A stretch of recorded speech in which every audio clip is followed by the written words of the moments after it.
ఈరోజు దేవుని వాగ్దానం మార్చి 26 2026 మెట్టుకు సహోదరులారా, ఏ యోగ్యత్యైనను మెప్పైనను ఉండిన ఎడల, ఏవి సత్యమైనవో, ఏవి మాన్యమైనవో, ఏవి న్యాయమైనవో, ఏవి పవిత్రమైనవో, ఏవి రమ్యమైనవో, ఏవి ఖ్యాతిగలవో, వాటిమీద ధ్యానముంచుకొనుడి. ఫిలిప్పీయులకు 4-8 వివరణ. ఈ వచనం మన ఆలోచనలపై దృష్టి పెట్టమని నేర్పిస్తుంది.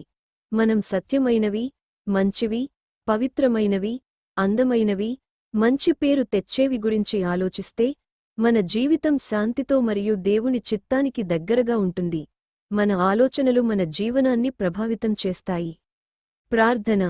ప్రియమైన దేవా, నా మనస్సును శుభ్రమైన ఆలోచనలతో నింపుము.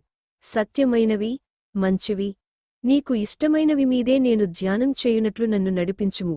నా హృదయం నీ చిత్తానుసారం మారునట్లు సహాయం చేయుము. యేసు నామములో ప్రార్థించుచున్నాను. ఆమేన్.